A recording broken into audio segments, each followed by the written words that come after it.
जगत गुरु तत्वदर्शी संत रामपाल जी महाराज के अमृत वचन सर्व पवित्र धर्मों के पवित्र शास्त्रों के आधार पर। तो गरीबदास जी के माध्यम से परमात्मा ने अपनी महिमा ऐसे वर्णन कराई जो सच्चाई है।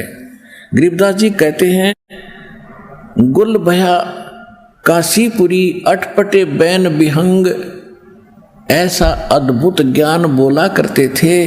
दास गरीब गुणी थके सुन जुल्ला प्रसंगे, कि वो विद्वान पुरुष भी छक्के छूट गए उस परमात्मा के प्रसंग सुन सुन के। रामानंद अधिकार सोने जुल्ला अक जगदीश, दास गरीब विलंब नहीं वो ताहि निवावत शीश। रामानंद को गुरु कहे वो तन से नहीं मिलाते, दास गरीब दर्शन भये पैड़ लगी जो लात। क्योंकि ये कोड वर्ड है, ये सूक्ष्म वेद है, इसमें बहुत सांकेतिक शब्द है और सांकेतिक शब्दों को परम संत ही यानी मालिक का कृपा पात्र ही सुलझा सकता है। यही वेद भी बताते हैं कि जो सांकेतिक शब्दों को और विस्तार के साथ बताता है परम संत और जगत का तारणहार होता है। इसमें क्या बताया है कि पंथ चलत ठोकर लगी राम नाम के दीन, दास गरीब कसर नहीं फिर सीख लगी परवीन। चलते चलते ठोकर लगी सिर में और कहा बेटा राम राम बोल। तो कहते हैं उस परमात्मा ने इस प्रकार के कबीर परमेश्वर ने रामानंद जी से दीक्षा ली। फिर जब पता लगा ऐसे तो क्या कहते हैं, आडा पर्दा लाए कर वो रामानंद बूझनते। आडा आगे पर्दा लगा लिया, बाहर परमात्मा खड़े। एक 5 वर्ष के थे उस समय, 5 वर्ष की लीला में शरीर में, अंदर 104 वर्ष का वृद्ध महात्मा जिसकी बहुत बड़ी महिमा और बड़ा वेदों का ज्ञाता विद्वान माना जाता था, और वो अंदर से पूछ रहा है, आडा पर्दा लाए कर वो रामानंद भोजनते, दास गरीब कुरंग छवि वो अदर ढाक को दंते। अब देखो ये टेढ़ा काम है काल का। रामानंद जी इतना गुस्सा हो रहा था अंदर झोपड़ी में, सामने ब्राह्मण समाज और इज्जत का नाश हो गया कि एक धानक का लड़का और मुझे गुरु बताता है। कहते नो कूदा जैसे मर्ग कूदा कर अंदर पैर पीटे, तू कैसे कह रहा है, तूने कैसे मुझे गुरु कहा है, कैसे के। और क्या बोलता है, कौन जात कुल पंथ है और कौन तुम्हारा नाम है, दास गरीब आधीन गति फिर बोलत है बलि जाऊं मैं।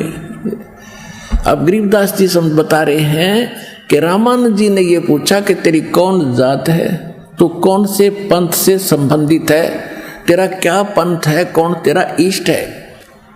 और कहते गरीबदास जी कहते हैं, गरीबदास आधीन गति, जैसे गुरु के सामने शिष्य का भाव होना चाहिए। परमात्मा वो एक उदाहरण भी पेश करने हमारे लिए आए थे कि गुरु जी चाहे कुछ भी गुस्सा हो या प्यार दे, विनम्र रहना चाहिए।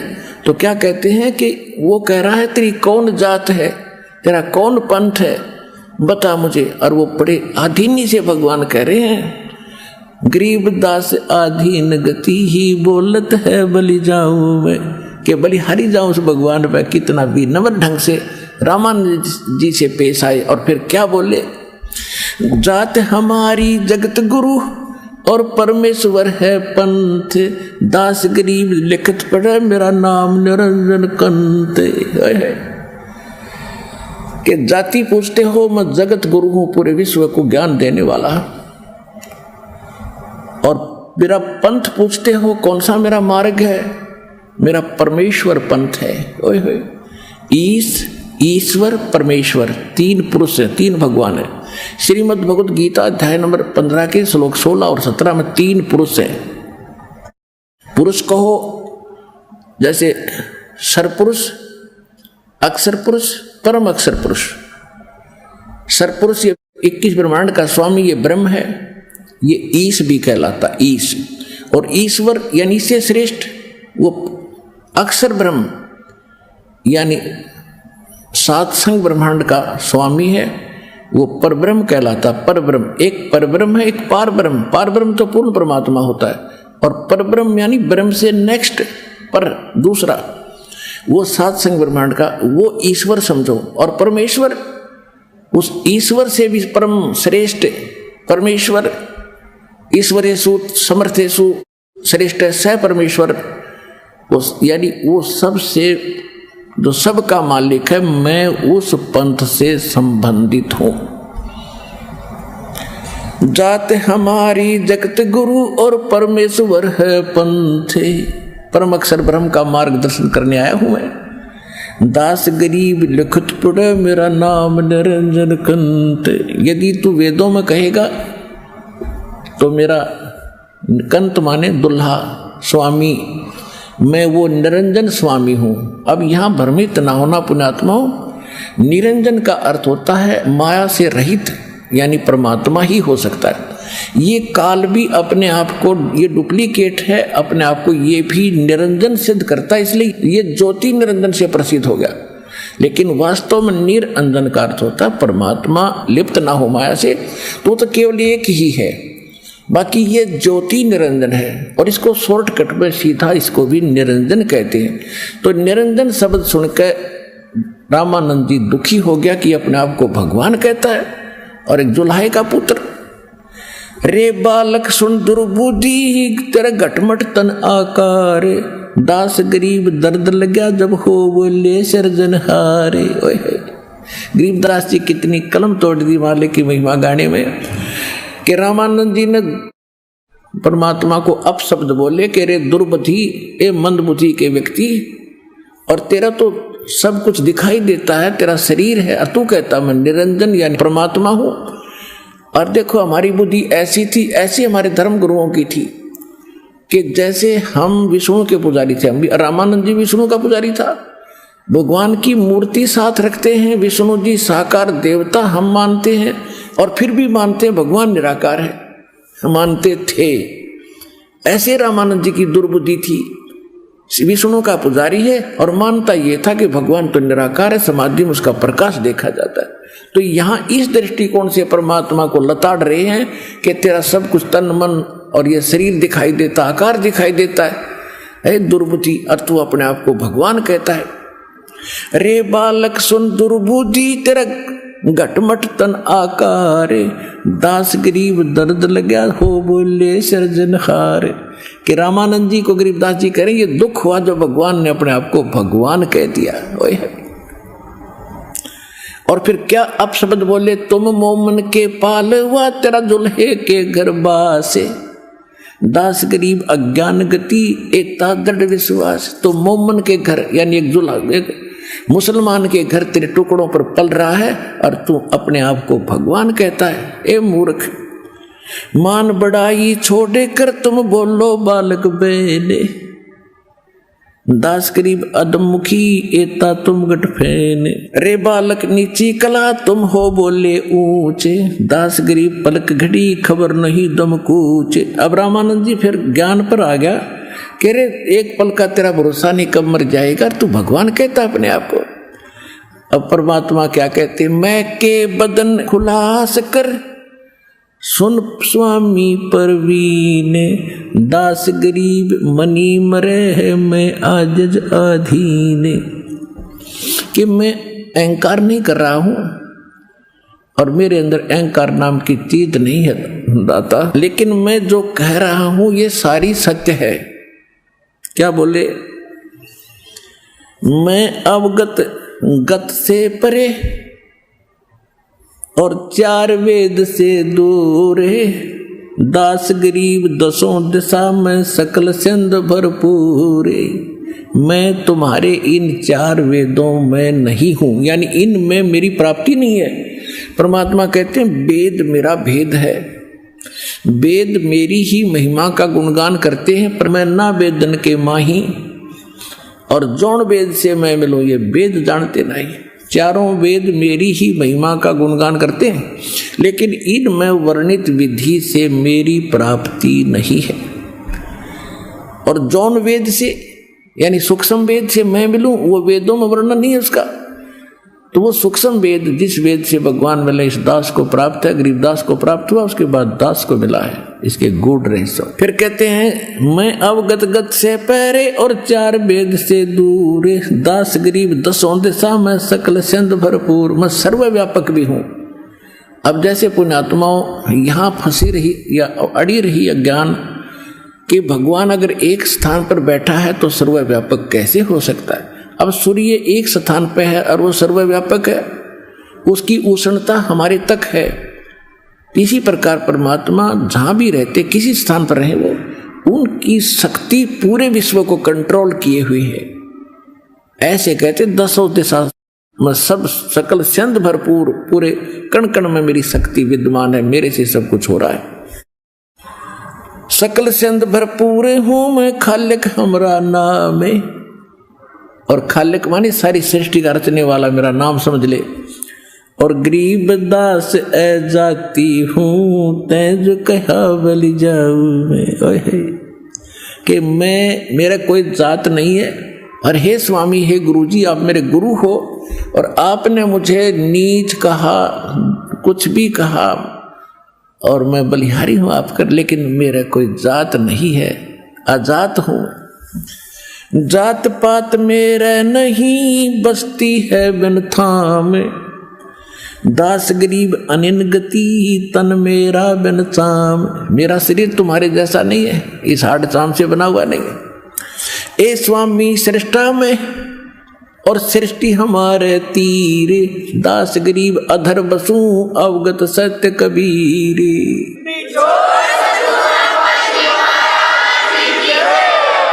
ए स्वामी सृष्टा में, सारी सृष्टि का रचनहार मैं हूं, और सृष्टि मेरे तीर, मेरे आधार, मेरी शक्ति के ऊपर रुकी हुई है।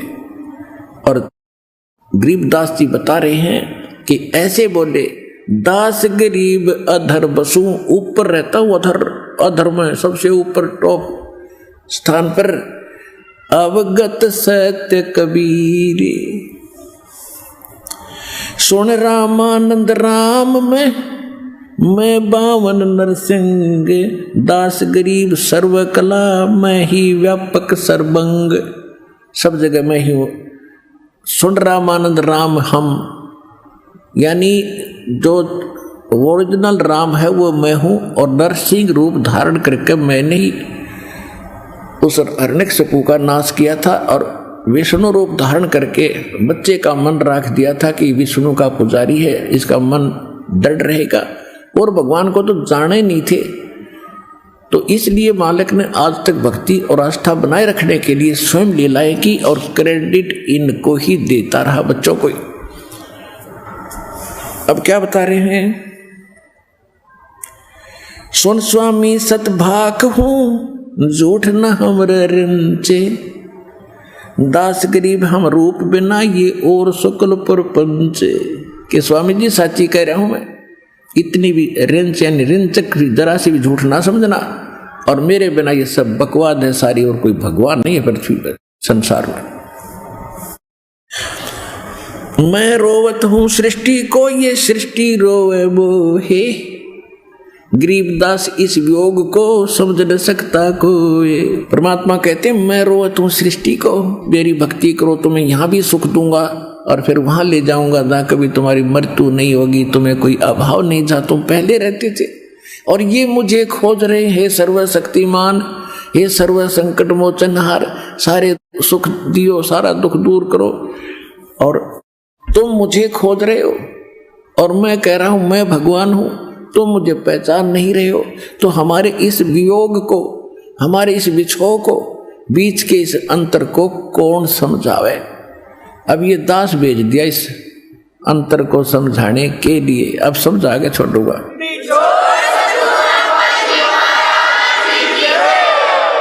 अब रामानंद जी ने सोचा कि ये तो भाई ज्यादा घनी बात बना रहा है, ऐसी दंड बात कह रहा है। फिर भी वो भगवान से डरने वाला आदमी था। उसने सोचा भी, नो कहते हैं भगवान ना जाने किस रूप में आ जा। इतना विचार हमें भी आता था पहले पहले। तो रामानंद जी ने सोचा पहले मैं अपनी दैनिक क्रिया जो करता था भक्ति की वो कुछ शेष रह रही थी। रामानंद जी ने कहा कि तू बैठ जा बालक बाहर, मैं पहले अपनी कुछ पूजा कर लेता हूँ जो शेष रह रही हैं, फिर बाद में तेरे से खुलकर बात करूँगा। अब रामानंद जी कैसी साधना करता था, ये कर्म कांड किया करते हैं। एक तो मूर्ति होती है भगवान विष्णु की, और मूर्ति एक तो कर्मकांड मूर्ति से करते हैं कि भगवान विष्णु की मूर्ति के सभी कपड़े उतार देते हैं, उनको स्नान कराते हैं, और फिर नए सिरे से स्वच्छ कपड़े धोती और सारा कुछ कपड़े दोबारा से उनका श्रृंगार करते हैं। एक कंठी माला होती है, माला एक मणिये की, जो बताया आपको, तुलसी के माले की एक कंठी होती है, तुलसी के मणिये की, वो कंठी भी डालते हैं और तिलक लगाते हैं, फिर मुकुट रखते हैं ऊपर। और जिस दिन मुकुट रख दिया जाता है वो मुकुट उस दिन उतार नहीं सकते, ऐसा कर्मकांड में कोई विधान है। यदि कोई बीच में कोई श्रृंगार भगवान का रह गया और मुकुट रख दिया तो उस दिन उतार नहीं सकते, वो पूजा खंडित मानी जाती है। ऐसा सावधानी बरती उसने, तो उस दिन वो साधक बड़ा दुखी होता है। तो रामानंद जी ने सारा कुछ श्रृंगार करके मुकुट रख दिया भगवान की मूर्ति, यानी वो मानसिक वो करता था, उसके सामने मूर्ति नहीं थी। एक तो मूर्ति करते हैं, एक उससे हटकर थोड़ा सा अभ्यास कर लेते, वो उनसे सुपीरियर मानते अपने आप को कि हम बगैर मूर्ति को ही कल्पना मूर्ति की बना के, जैसे स्वप्न देखते हैं, इनका अभ्यास हो जाता कई बार ऐसे करने से। तो स्वप्न में जैसे करते, ऐसे वो स्वप्न सा कर रहा था, बैठा बैठा सोच रहा था, मानसिक पूजा थी उसकी। जैसे उसने अपने गंगा जल लाया सिर पे रख के खुद ऐसी भावना बना रहे थे भगवान विष्णु के प्रति रामानंद जी। अल्लाह के जैसे बटका रखा, फिर उसको भगवान विष्णु की मूर्ति के कपड़े उतारे, स्वप्न सा देख रहा था, ऐसी कल्पना कर रहा था, बाहर कोई मूर्ति भी नहीं थी। तो उसने सारा श्रृंगार कर दिया। उस दिन वो कंठी डालना भूल गया, माला और मुकुट रख दिया सपने में, यानी कल्पना में। तो कंठी अलग दिखाई देती है, भगवान का गला कंठी के बिना है। अब मुकुट उतार नहीं सकता, मुकुट उतारा तो पूजा खंडित, और कंठी नहीं डली तो भी पूजा खंडित। अपने आप को कोस रहा रामानंद, आज मेरे से कौन सी गलती होगी, मैंने क्या गलती कर दी। आज इतना 104 साल का हो गया, मैं 16 वर्ष का लग गया था साधना करते, कभी ऐसी भूल नहीं पड़ी। भगवान मेरा कौन सा पाप आगे अड़ गया। और पाप से सामने था, भगवान ने बुंडा बोला था अभी 2 मिनट पहले, लेकिन मालिक ने उसको झटका देना था, अपनी पहचान करानी थी। तो परमात्मा बाहर खड़े हैं 5 वर्ष के बालक रूप में, बीच में पर्दा है, अंदर वो साधना करा 104 साल का वृद्ध ब्राह्मण। तो बाहर से परमात्मा कहते हैं कि स्वामी जी चिंतित ना हो, टेंशन मत ले, इस माला की गांठ खोल ले, गुंडी खोल, और फिर गले में बांध दे, मुकुट उतारना नहीं पड़ेगा। और मुकुट के ऊपर का जावा नहीं थी, उसने कोशिश करी थी, मुकुट में फंस गई, तो रो रहा था बैठ के, अब क्या करूं। तो परमात्मा ने कहा कि स्वामी जी इसकी गांठ खोल के और फिर गले में बांध दे, या पूजा खंडित ना होगी, तेरी सफल हो जाएगी। और तेरे की कोई मूर्ति नहीं, और इसने मेरे मन की बात जान ली, मनुष्य नहीं, बालक नहीं, जुलाहा नहीं, ये भगवान आया है। कहते हैं डोडी पर्दा दूर कर ली, ना कंठ लगा, और गरीबदास गुजरी बहुत, जो बदन बदन मिलाया।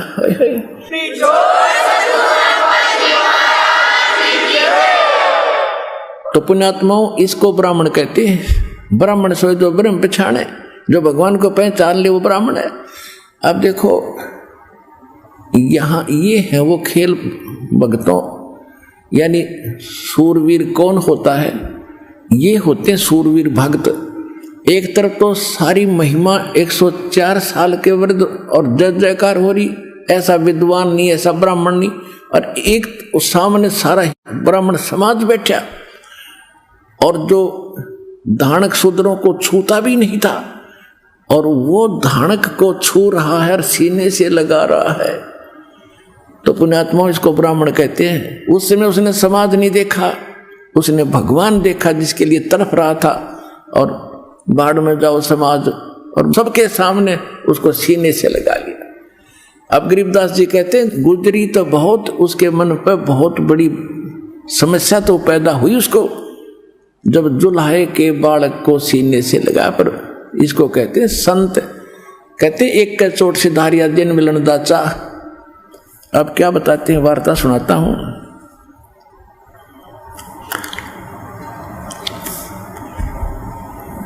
कहते बोले रामानंद जी हम घर बड़ा सुकाले, दास गरीब पूजा करे मुकुट भई जदमाल।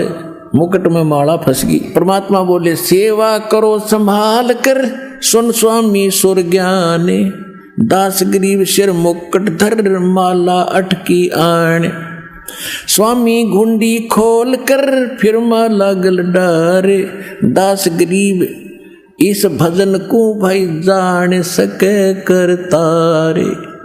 जब परमात्मा ने कहा स्वामी घुंडी खोल के ये माला गल डार, रामानंद जी कहते मेरी भक्ति और मेरी साधना को भगवान के अतिरिक्त कोई नहीं जान सकता, क्योंकि बाहर कोई साकार मूर्ति भी नहीं थी। डोडी पर्दा दूर कर फिर लीना कंठ लगाए। गरीबदास गुजरी बहुत जब बदन का बदन मिलाया। एक जुल्हे से संपर्क किया, टच किया।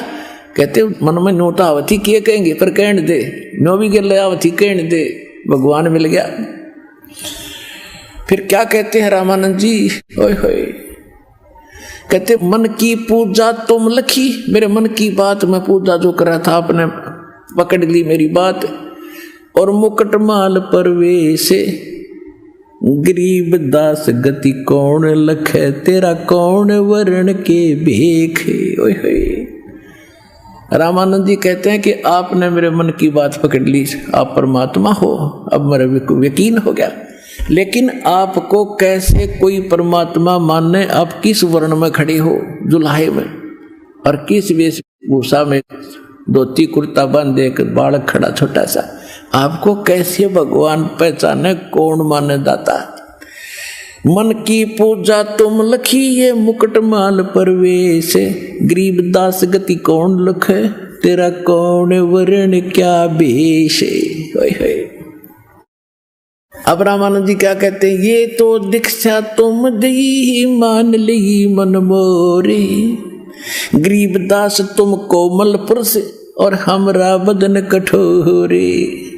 जब रामानंद जी ने कबीर परमात्मा 5 वर्ष के बच्चे को सीने से लगाया, ऐसा शरीर था जैसे रबड़ का होया करे, हार्ड मास का शरीर नहीं दाता का। ये विधेयी थे, विधेयी माने विलक्षण देह थी परमात्मा की, हमारे जैसी देह नहीं, से भिन्न देह थी। तेज पुंज का शरीर था दाता का। रामानंद जी कहते मेरा तो वज्र जैसा शरीर है दाता, और आपका तो कोमल बदन रुई जैसा शरीर है दाता आपका। ये तो दीक्षा तुम दी, यानी आपने मुझे जो अकल दी है, जो मेरी अकल ठिकाने लाने के लिए जो मेरे साथ आपने घटना करी है, या तो मैं समझ गया, क्योंकि बुद्धिमान था कि मेरे को इस जाति वाले भ्रम से मिटाने के लिए, हटाने के लिए इन्होंने जो कुछ ये लीला की है। और तुम कोमल पुरुष हे परमात्मा, आप तो बहुत नरम शरीर है आपका, और हमरा बदन कठोर। अब क्या होता है कि रामानंद जी ने, अब परमात्मा ने तो वार्ता बढ़वानी थी, उनका थोड़ी सी भूल फेर डाल दी, वह पिछली बात याद दिला दी कि एक बात बताओ बच्चा, आपने झूठ क्यों बोला? परमात्मा बोले झूठ क्या बोला स्वामी जी?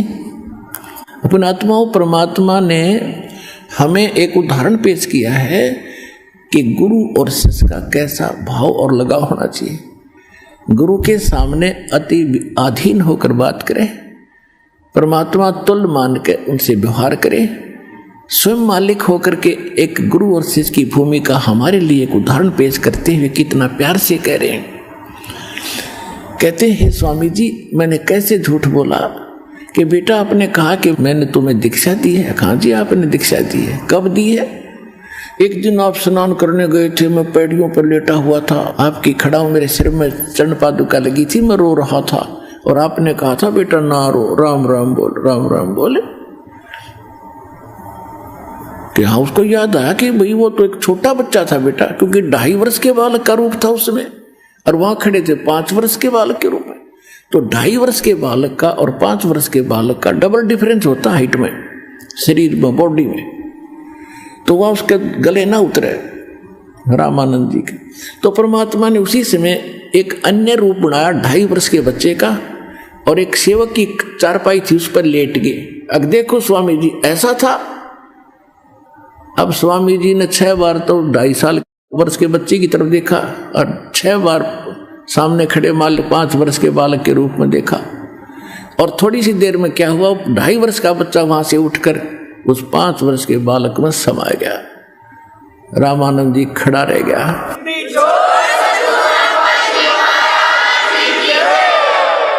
अब रामानंद जी को फिर मालिक ने याद दिला दिया कि मैं जो दीक्षा देता हूं उसको कंठी भी देता हूं। क्या आपके पास कंठी है? कहा जी ये रही, देखो उस दिन आपने दी थी अंधेरे में, वह उसके गले से निकल कर मालिक के डल गई थी। और रामानंद जी भी ढूंढता रह गया था, कहाँ गई, उसने और बना कर डाल लिया अपनी। रामानंद जी के छक्के छूट गए कि वो भाई बालक को नहीं, ये बच्चा नहीं है, ये तो कोई।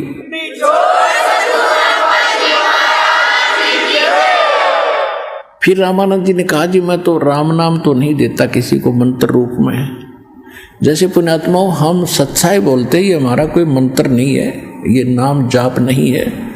सतनाम कहते हैं, ये नाम जाप नहीं है, वो मंत्र अन्य है। तो ये ऋषि लोग कोड वर्ड रखते थे, राम राम कहते थे, भाई राम राम बोल। तो राम राम, और वो नाम देता था ओम, ओम मंत्र देता था, और ओम नमः भगवते वासुदेव एक ये मंत्र देता था, और ओम मंत्र देता था। लेकिन ये बताते नहीं थे किसी को सामने को। जैसे आम ये रिवाज कैसे पड़ गई, इनको एक संकेत दिया जाता था कि राम नाम की भूल ना लगे भगवान। राम नाम, उनका राम नाम ओम था, हमारा राम नाम है ये 2 अक्षर का सतनाम। राम नाम जप कर थर होई, ओम सोहम मंत्र दोई। और उनका केवल राम नाम था ओम। तो ये राम राम तो एक औपचारिक था। जैसे कहा जाता था भी भगवान की भूल कभी ना पड़े, काम करते करते भी याद करते रहना। तो सबको आदेश दिया जाता था ऋषियों को कि एक दूसरे को राम राम बोलना। राम राम का अर्थ ये समझ लेना कि जो मंत्र दे रखा है उसका जाप कर, टेंशन में मत घूम। तो सामने कोई मिलता था उसको राम राम कहते थे, वो समझ जाता था हाँ जी हाँ राम राम राम राम, हाँ मेरे याद है, अब कर रहा हूँ या अभी शुरू कर देता हूँ जो मंत्र मुझे प्राप्त है। ये उनका कोड वर्ड थे। फिर ये पूरे समाज में पहुंच गया, उनसे सुन के राम राम जी, राम राम जी। और जैसे हम सच्चाई बोलते हैं भी भगवान ही है और सब कुछ यहाँ का फीका संसार है, तो उसका अर्थ ही होता है भी भगवान की भक्ति ही सब कुछ है, उसमें लीन रहना चाहिए, हमारा सच्चाई का ही अर्थ है। तो इसी प्रकार वो राम राम बोला करते थे। तो परमात्मा से रामानंद जी ने कहा कि मैं राम नाम नहीं देता, कोई और मंत्र है। परमात्मा बोले आप ओम नाम देते हो। रामानंद जी बैठ गया, बुढ़ा आदमी, ये तो भाई सचमुच कति जानी जान है। फिर कहने लगा बच्चा एकांत में बैठूंगा, मैं तेरे बात करूंगा न्यारी। वो समाज तो उठ के चला गया सारा, ब्राह्मण तो सारे बेदग्गे, बुढ़ापे में इसकी अकल खराब होगी। रामानंद की बुद्धि चल गई, एक धानक को सीने से लगा लिया दुल्हाई को, और चले गए, जाओ जाओ बाढ़ में जाओ। तुमने जो जिस वस्तु के लिए उसने घर छोड़ा भगवान के लिए तड़फ रहा था, वो सामने बैठा के देखा समाज ने, फिर भगता नहीं जो समाज की तरफ देख रहा है तो सफलता नहीं हो सकती। फिर वो अलग से बैठे, रामानंद जी को 2-4 और बैठ गए, उनके साथ बैठे रहते थे। तब परमात्मा ने कहा कि आप किसकी भक्ति करते हो स्वामी जी? कि मैं विष्णु जी की भक्ति करता हूं। आप वेदों को सत्य मानते? हाँ, वेद तो 1 नंबर के ग्रंथ है। आप क्या नाम जाप करते? कि ओम नाम करता हूं। और क्या करते हो? ओम नमः भगवते वासुदेव नमः, और ओम नमः शिवाय, और बाकी सारे कुछ। तो परमात्मा ने कहा कि ओम भगवते वासुदेव नमः, ये तो गीता में भी नहीं है ना वेदों में है। वेदों में केवल ओम मंत्र है, आपकी बात मान के। और उससे ज्यादा ओम नाम तो एक कहने मात्र था, लेकिन ज्यादातर ये विष्णु जी के ही पुजारी थे। तो जैसे हम अपने इष्ट रूप में जिसको पूजते हैं, हमारी आशा वहीं रहती है, और जहां आशा तहां बासा हुई। तो परमात्मा ने पूछा, आप किसकी पूजा करते हो? विष्णु जी की। कहाँ जाओगे विष्णु जी की पूजा से? कि विष्णु जी के लोक में, स्वर्ग में जाऊंगा। परमात्मा ने पूछा कि उस स्वर्ग में स्वामी जी कितने दिन रहोगे? कि ये तो बच्चा मेरी भक्ति पर निर्भर करेगा, मेरे पुण्यों पर निर्भर करेगा, मैं कितने दिन रहूंगा वहां। फिर कहाँ जाओगे स्वामी? वो पुण्य तो समाप्त होंगे, स्वर्ग समय भी समाप्त होगा, फिर कहाँ जाओगे? पता नहीं बच्चा, फिर कहाँ जाना होगा। मैं बताऊंगा फिर कहाँ जाओगे। फिर पीछे तू पशुआ की जय गद्दा बैल बनाई, ये 56 भोग कहाँ मन भोरे की तकुरड़ी चरने जाई। फिर आप नरक में जाओगे, आपके पाप भी साथ हैं, पुण्य भी साथ, दोनों इकट्ठे।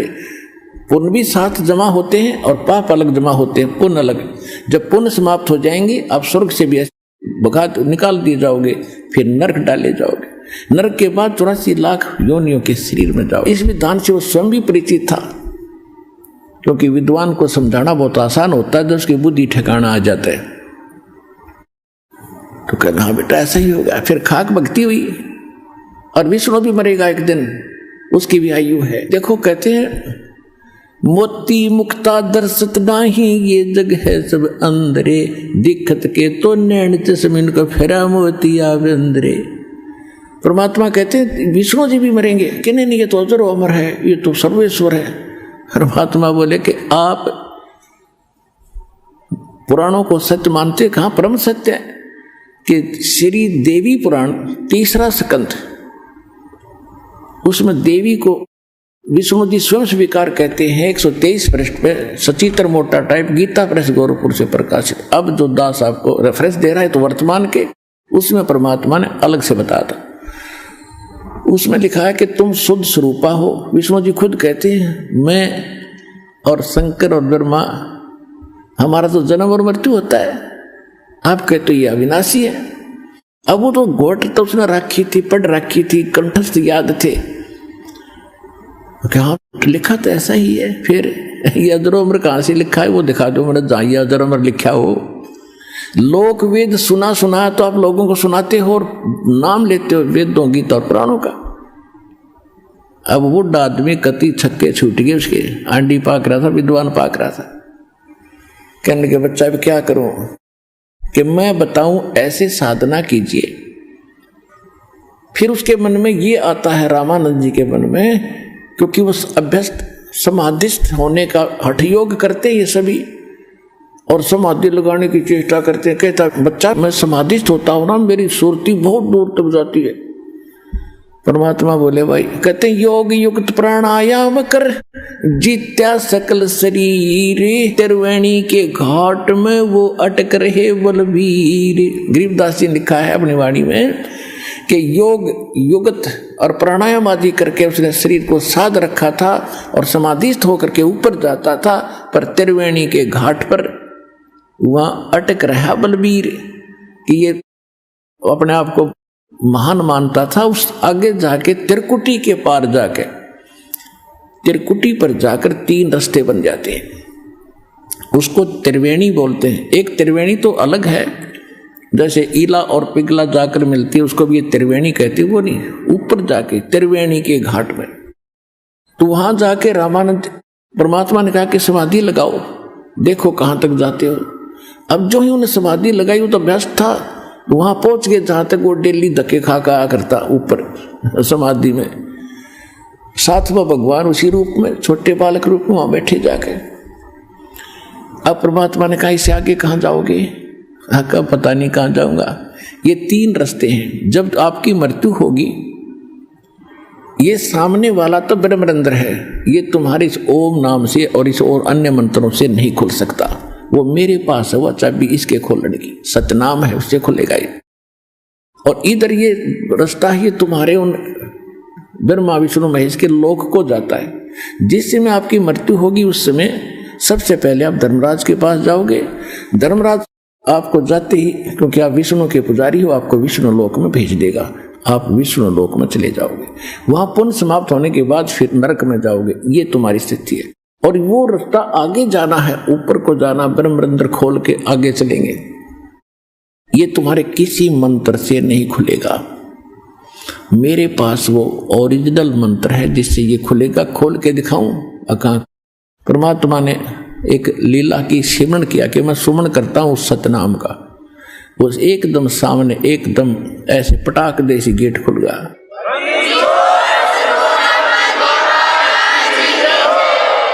अब समाधि में सोपन सा होता है, सब प्रत्यक्ष दिखाई देते रहते, सब क्रियाएं करता है इंसान। शरीर यहां होता है, ऊपर से मानसिक सब क्रियाएं स्पष्ट हो रही होती। तो परमात्मा उनको लेकर अंदर गए और कहा कि आगे, अभी आगे नहीं ले जाऊंगा, अब आप जाओ वापस। हाँ, परमात्मा को फिर उसको ऊपर जाके दिखा के देख, आप जिसको निराकार कहते हो ये है वो काल। और फिर परमात्मा सचखंड में लेकर गए उसको, सतलोक में।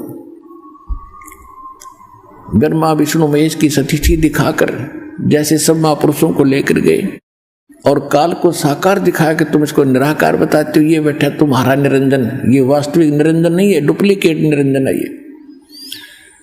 और फिर उस 12वें द्वार को पहले, फिर 11वां द्वार पार करके अक्षर पुरुष के लोक में प्रवेश किया, फिर 12वां द्वार पार करके फिर सचखंड सतलोक अमर लोक में प्रवेश किया। रामानंद जी की परमात्मा साथ लेके, शरीर नीचे ही बैठा था।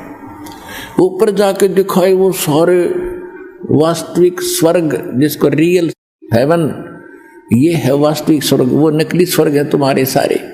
ये है वो अमर लोक, यहाँ की सदाबहार वृक्ष हैं, या किसी प्रकार का कोई अभाव नहीं है, यहाँ वृद्धावस्था नहीं है, मृत्यु नहीं है। ये है गीता अध्याय नंबर 15 के श्लोक नंबर 4 में, जिसके विषय में कहा है, परमात्मा ने बताया कि तत्व ज्ञान की प्राप्ति के उपरांत परमेश्वर के उस परम पद की खोज करनी चाहिए, जहाँ जाने के बाद साधक फिर लौटकर कभी संसार में नहीं आते। ये स्थान वो है स्वामी जी। और गीता अध्याय नंबर 7 के श्लोक नंबर 29 में कहा है कि मेरे इस ज्ञान का आश्रित तो कर लेता है। गीता ज्ञान दाता कहता है कि तत्वदर्शी संत को जो खोज लेता है, उसके पश्चात वो केवल उस तत्परम से परिचित हो जाते हैं, सारे ज्ञान से परिचित हो जाते हैं, और वो केवल जरा और मरण से छूटने के लिए प्रयत्न करते हैं। संसार की किसी वस्तु की वो इच्छा नहीं रखते, वो तत्परम से परिचित हैं। तो यहाँ जरा नहीं, मरण नहीं, मृत्यु नहीं, वृद्धावस्था नहीं। आगे लेकर गए रामानंद जी को परमात्मा उनके साथ से बालक रूप में, 5 वर्ष की आयु के रूप में। और वहां जाकर देखा वो प्रथम सतिथि में भगवान सिंहासन पर विराजमान है, सिर पे मुकुट है, ऊपर छत्र है, गुम्बज के अंदर बैठे, एक रोम में, एक बाल में करोड़ सूर्य विराजे, करोड़ चंद्रमा, इतना तेज है। वहां एक चंवर रखा था, 5 वर्ष के बालक भगवान के ऊपर ऐसे चंवर करने लगे। रामानंद जी ने देखा सचमुच ये है वो परम अक्षर ब्रह्म जो तख्त पर बैठा है, सिंहासन पर बैठे हैं। उसी समय वो सिंहासन वाला खड़ा हुआ और 5 वर्ष के बालक उस अनंत कोट ब्रह्मांड के सृजनहार के सिंहासन पर विराजमान हुए। और तेजो में शरीर वाला भगवान उस 5 वर्ष के बालक पर सेवक की तरह चंवर कर रहा है। रामानंद जी सोच ही रहा था कि ये क्या मात्रा है, भगवान इनमें है कौन। इतने में तेजो में शरीर उस 5 वर्ष के बालक के शरीर में समा गया और वो चंवर अपने आप घूम रहा है।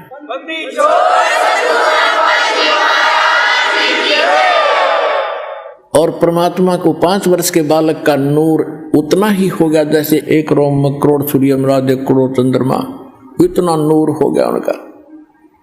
फिर परमात्मा ने बताया कि हम ही अलख अल्लाह हैं, कुतुब गौस और पीर, गरीबदास खालिक नाम हमारा नाम कबीर। ए स्वामी सृष्टा में सृष्टि हमारे तीर, दास गरीब अदर बसु अवगत सत कबीर। अब आंखों देख लिया। फिर परमात्मा ने कहा कि आप जाओ। संकेत किया, सेकंड के अंदर आत्मा वापस शरीर में आ गई। रामानंद जी देखा सामने 5 वर्ष का बालक फिर बैठे, न्यू का न्यू आ गए जहां बात हो रही थी उनकी। 104 साल का वृद्ध पंडित विद्वान चरणों में गिर गया। ओए होए, बोलत रामानंद जी सुनो कबीर करतारे, गरीबदास सब रूप के तुम ही सर्जनहारे। दोहू ठोड़ है एक तू भया एक से दो, गरीबदास हम कारण तुम आए हो मगजो। बोलो सतगुरुदेव।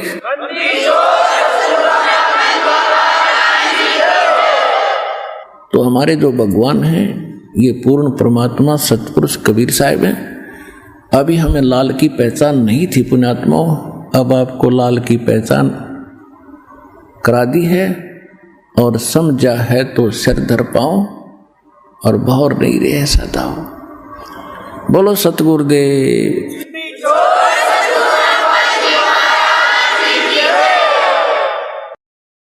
परम पिता परमात्मा पूर्ण ब्रह्म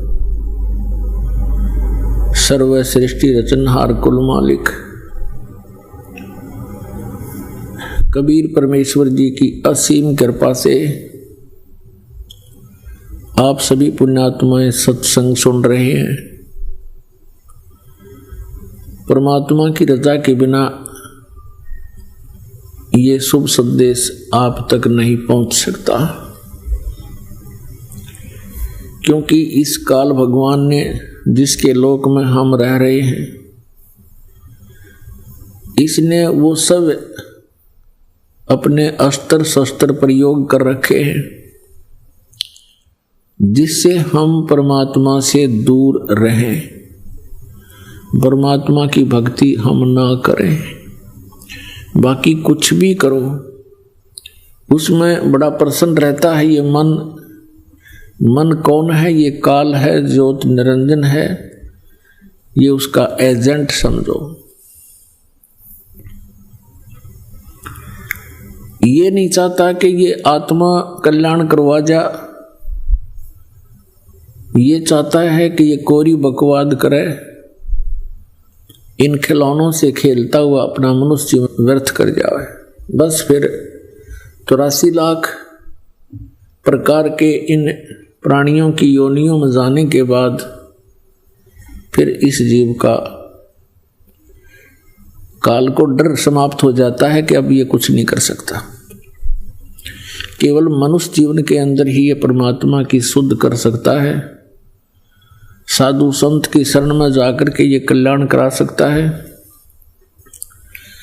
उसके लिए भी इसने व्यवस्था कर रखी है, अपने नकली दूत भेज रखे हैं, कदम कदम पर मिसगाइड करने वाले इस आत्मा को अनगिन संत बना रखे हैं, मार्गदर्शक बना रखे हैं। सन्मार्गदर्शक केवल एक ही आता है, स्वयं परमात्मा आते हैं। समय समय पर फिर वो अपने कोई हंस को अपने से परिचित करके फिर कल्याण की सेवा देते हैं। तो उस समय वो एक होता है सन्मार्ग बताने वाला, अनगिन होते हैं कुमार्ग पर लगाने वाले। तो भोली आत्मा भगवान को पहचान नहीं पाते और असली और नकली संत की पहचान भी ये नहीं कर पाते। इसलिए परमेश्वर ने ये समय दिया है कलयुग का, ये वो प्राइम टाइम है, ये वो शुभ समय है कि ये प्राणी अपना कल्याण करा सकता है और सचखंड जा सकता है। इस समय के लिए परमात्मा ने बहुत इंतजार किया। सतयुग से लेकर आज तक अपनी प्यारी आत्माओं को परमात्मा की आस्था बनाए रखने के लिए उस परमात्मा ने प्रत्येक प्रयत्न किया। जैसे हम देखते हैं कि जिस प्रकार द्रौपदी का चीर बढ़ाया, वो श्री कृष्ण की भगत थी। श्री कृष्ण स्वयं विष्णु अवतार थे, अपनी ही वो महिमा करते हुए विष्णु जी की पूजा कराया करते थे। द्रौपदी विष्णु जी की पूजा करती थी और जब उसके ऊपर आपत्ति आनी थी, उस परमात्मा ने जो हमारा पिता है उसको मालूम था कि इसके ऊपर एक घोर आपत्ति आएगी। उससे पहले स्वयं ही एक साधु रूप बना करके द्रौपदी को मिले जब वो स्नान करने के लिए दरिया पर गई हुई थी, गंगा पर गई हुई थी, और वहाँ एक लीला की, एक सूरदास की, अंधे महात्मा की, और द्रौपदी ने अपनी साड़ी में से एक कपड़ा पाड़ के दरिया में डाला था, क्योंकि साधु की लंगोटी बह गई थी जल में, वो गहरे जल में खड़ा था शर्म का मारा। उस एक 9 इंच की साड़ी के टुकड़े के बदले में उस परमात्मा ने आशीर्वाद दे दिया, बेटी तने आज मेरी इज्जत रखी है, परमात्मा तेरी इज्जत रखे, तुझे घनाए कपड़ा देवे। जिस समय दुशासन ने द्रौपदी का चीर हरण करना चाहा, उस समय उस आत्मा ने पुकार की अपने इष्ट देव की और गुरु की। गुरु से पुकार की जाती है, श्री कृष्ण के नाम से पुकार की, उसके आत्मा की पुकार कहाँ जाती है? धर्मराज के दरबार में, जहाँ इसके संचित कर्म होते हैं। तो वहाँ जब जाते ही पुकार धर्मराज के दरबार में, वो फाइल खुल जाती है उस आत्मा की। फिर देखता है इसके कोई ऐसे पुण्य है जिसके कारण मैं इसकी मदद करा सकता हूँ। उसमें मिला कि इसने एक साधु को कपड़ा दिया था, और इसके प्रतिफल में तो बहुत कुछ दिया जा सकता है। तो वहाँ धर्मराज के दरबार से, वहाँ से एक उसका रिफ्लेक्शन आया श्री कृष्ण जी के अंदर। श्री कृष्ण जी वहाँ रुक्मणी के साथ शतरंज खेल रहे थे अपने घर पे, और उन्होंने अनंत कहा ऐसे हाथ ऊपर न करके। रुक्मणी ने कहा कि आप शतरंज के अंदर ये अनंत क्यों कह रहे हो? अपने आत्माओं करे करावे साइया मन में लहर उठा, दादू सिर जीव के आप बगल हो जा। अब वो पुजारण थी विष्णु जी की, श्री कृष्ण उसके गुरुदेव थे, और लीला मालिक ने कैसी की। तो जो द्रौपदी का चीर बढ़ा उसके निमित्त परमात्मा पूर्ण ब्रह्म थे। श्री कृष्ण जी तो केवल वर्क डन दे सकते हैं, और वो वर्क करा दिया परमात्मा ने, पहले उसने शुभ काम करा दिया। कहने का भाव यह है कि भक्ति को जीवित रखने के लिए इस कलयुग तक परमात्मा ने ये नहीं देखा कि विष्णु का पुजारी है तो कोई बात नहीं, इसकी आस्था बनी रहे। आस्था बनी रहेगी, भगवान की चर्चा चलती रहेगी, तो फिर उस कलयुग तक ये भक्ति जीवित रह जाएगी। तो पुण्यात्मा, अब वो समय आ गया है कि पूरा विश्व पार हो सकता है। मनुष्य शरीर हो और ये सतनाम और सारनाम प्राणी को प्राप्त हो, मर्यादा में रहता हुआ, आजीवन भक्ति करता हुआ सहज में परमात्मा प्राप्ति कर सकता है और अमर हो सकता है। पुण्यात्माओं, सबसे पहले हमने परमात्मा को पहचानना है। आजा बंदे शरण राम की, फिर पाछे पछतावेगा। बालू की भीत पवन का खंबा, कब लग खैर मनावेगा। काल बली तेरे सिर पर बैठा, भुजा पकड़ ले जावेगा। मात पिता तेरा कुटुंब कबीला सारा ही खड़ा लिखावेगा। फिर कहते हैं धर्मराय तेरा लेखा लेगा, वहां क्या बात बनावेगा। लाल खम्भ से बांधा जा बिन सतगुरु कौन छुटावेगा। दिया लिया तेरे संग चलेगा, धरा ढक्या रह जावेगा। कह कबीर सुनो भी साधो, अपनी करनी के फल पावेगा। तो पुण्यात्माओं, हमने करनी ऐसी करनी पड़ेगी जिसका किया हुआ हम शुभ फल प्राप्त कर सके। तो इसमें कहा कि आजा बंदे शरण राम की, फिर पीछे पछतावेगा। अब कौन से राम की शरण हमने ग्रहण करनी है, ये डिसीजन लेना है। आज सुबह के सत्संग में भी आपको जिक्र किया था, यदि हम ब्रह्मा विष्णु महेश की पूजा करते हैं तो ये तीनों नासवान हैं, इनकी भी जन्म मृत्यु होती है। इसके लिए आपको फिर से एक थोड़ा सा हिंट देते हैं। पुण्यात्माओं, ये सच्चाई इतनी गहरी चली गई, दूर चली गई हमसे, हमने झूठ को सच मान लिया। अब वो सच हमारे हृदय में बहुत देर से समाती है, ठहरती है, लेकिन परमात्मा ने ऐसा ज्ञान दे दिया है, इसमें सच्चाई अवश्य स्वीकार्य होगी। इस ज्ञान के आधार से हम परमात्मा को पहचान कर और मोक्ष प्राप्ति करेंगे। तो इसके लिए रह रह कर ये प्रमाण दिखाना अनिवार्य हो गया, क्योंकि कोई पुण्यात्मा प्रथम बार ये सुनता है कि ब्रह्मा विष्णु महेश नाशवान है, इनकी जन्म मृत्यु होती है, इनके माता पिता हैं, तो एकदम स्ट्राइक होती है कि ये संत मेंटल तो नहीं है, इसका दिमाग खराब तो नहीं हो गया है। लेकिन बात इसके विपरीत होती है, इन अज्ञानियों ने हमें मेंटल बना दिया। आइए अब हम उन श्रद्धालुओं के अनुभव जानते हैं जो जगत गुरु तत्वदर्शी संत रामपाल जी महाराज जी से दीक्षा प्राप्त कर चुके हैं तथा उनके द्वारा बताए गए भक्ति मार्ग पर चल रहे हैं। नमस्कार जी। नमस्कार। क्या नाम है बहन जी आपका? मीरा साहू। कहाँ के रहने वाले हैं आप? छिंदवाड़ा जिला। बहन जी, संत रामपाल जी महाराज से नाम दीक्षा आपने कब ली? 2017। संत रामपाल जी महाराज से नाम दीक्षा लेने से पहले क्या आप कोई भक्ति साधना भी करते थे?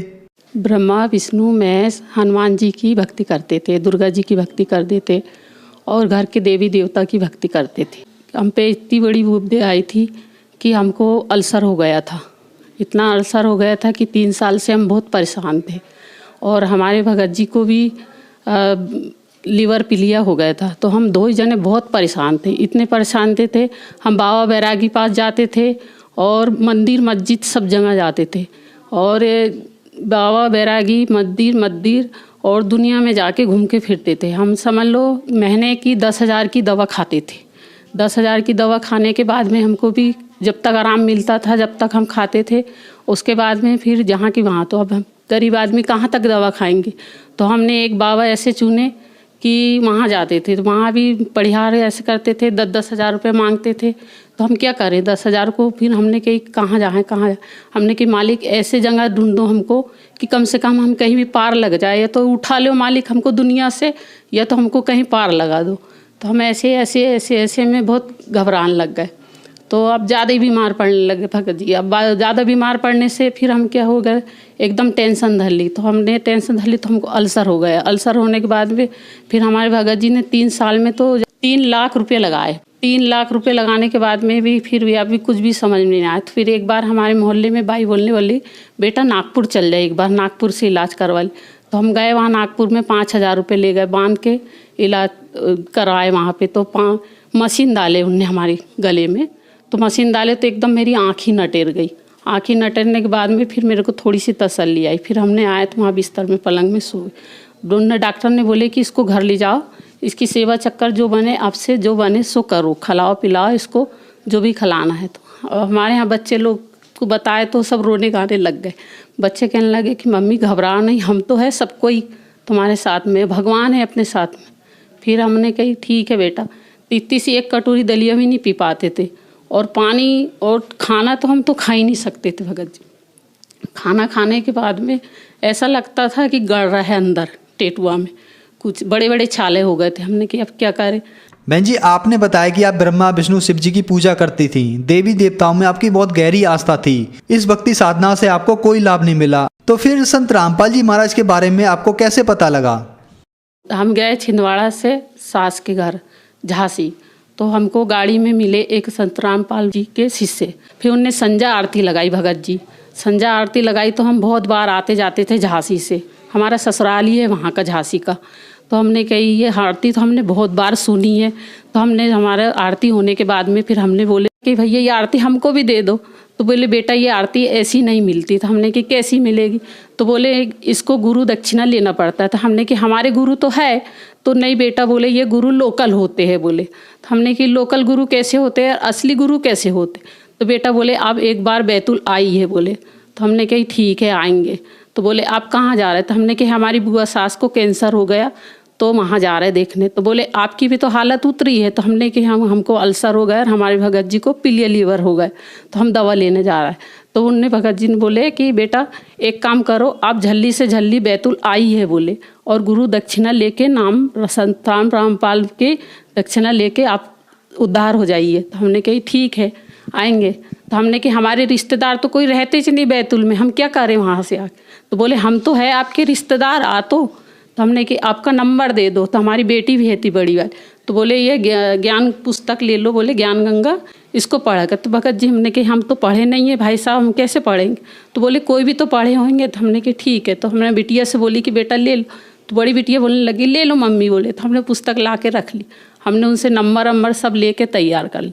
हमने फिर भी भगत जी हम पर विश्वास नहीं आया, हमने फिर भी 3000 रुपये की दवा लेके आए वहाँ, और हमारी बुआ सास को देख के आए। आने के बाद हमने झांसी से दवा लाए, दवा खाए, दवा खाने के बाद में जिससे कि वैसे ही फिर होने लग गए। 1 महीना अच्छे रहे, फिर ज़्यादा ही होने लगे, ज़्यादा ही होने लगे। तो हमने हमारे पति से बोले कि हमने कि वो भैया मिले थे अपन को गाड़ी में, उसका नंबर देखो, अपन उसको नंबर लगा के पूछते तो भाई कैसा है, अपन देखे तो भाई वहाँ भी की दवा खा के तो देखे अपन अच्छा हो जाए तो अच्छा ही, नहीं तो हमने तो बहुत कुछ इलाज कर लिए। हमने कही अब क्या करेंगे बताओ। तो बोले ठीक है, हमने नंबर लगाए। तो बेटा बोले मैं सेवा में हूँ। बोले बेटा अभी मैं कहाँ चल जाऊँगा बोले। तो बोले मैं आप जैसी सेवा से लौटूंगा बोले वैसे ही आपको फ़ोन करूँगा। तो हमने कि ठीक है। अब भगत जी मैं तो बहुत ज़्यादा होने लग गई सर, इतनी ज़्यादा होने लगी कि मैं उठ के पानी नहीं पी सकती थी। तो अब मैंने कई गुंडी का पानी पीती थी तो सर मेरे को अच्छा नहीं लगता। तो हमारे भगत जी ने तुरंत 10,000 की फ्रिज लाए कर्जा वाम करके। तो हमने फ्रिज का पानी पीना चालू कर दिए। फिर हमने कही अब क्या करे भगवान क्या करे। तो सुबेरे ही फ़ोन आ गए भगत जी, उनका दिन मंगलवार था। तो हमने कही फ़ोन उठाए, हमने फिर फ़ोन उठाए तो बोले कौन। तो बेटा बोले मैं बैतुल से बोल रहा हूँ बोले। तो हमने कही ठीक है। तो बोले आ जाओ बेटा बोले आप बोले नामदान लेने के। हमने कि हाँ आएंगे। तो हमने जल्दी नहाए और हमने ये ब्रह्मा विष्णु की पूजा करे और चले गए। फिर हमने वहाँ बैतुल में नाम दीक्षा लिए संत रामपाल महाराज जी से, गुरु जी से। आपने बताया कि आपने संत रामपाल जी महाराज से नाम दीक्षा ली, तो क्या संत रामपाल जी महाराज से नाम दीक्षा लेने के बाद आपको कोई लाभ प्राप्त हुए? हाँ सर क्यों नहीं लाभ मिले। मैं इतनी बड़ी खड़ी हूँ, मेरा तो ऐसा पेट घुस गया था बोलकर रोटी जैसा पेट हो गया था, पूरी मरने लग के हो गई थी, आँखें अंदर घुस गई थी, इतने गाँव भर जाए मेरे आँखी में ऐसी हो गई थी, मरने लग की हो गई थी। एक भगत जी आते थे हमको समझाते थे कि बेटा 1 कटोरी दलिया नहीं पी सकती थी। भगत जी आते थे सोमसन भगत जी, वो भगत जी हमको समझाते थे कि बेटा ऐसी भक्ति करो, ऐसी मालिक को पढ़ जो, ऐसे सुमरन करो, ऐसे डट प्रणाम करो मालिक का।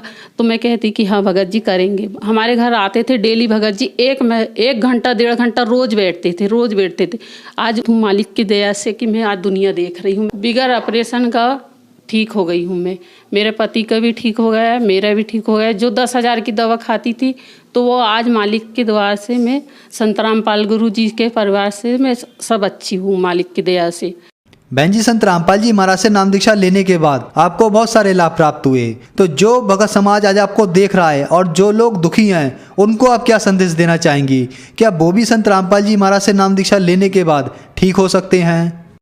यही संदेश देना चाहूँगी कि मैं मालिक के शरण में आप भी आए, संत रामपाल गुरु जी के शरण में जो भी है बिगर भक्ति की जो पूजा कर रहे हैं परमात्मा की, वो भी आ जाए, वो भी सुमरन करे मालिक का। आप जैसे मेरे को देख रहे हैं वैसी आप भी हो जाएंगे, जो भी परेशानी से है सब दूर हो जाएंगे। धन्यवाद जी। धन्यवाद।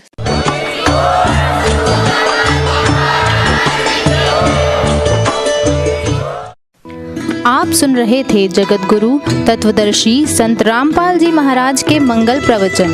अधिक जानकारी के लिए संपर्क करें।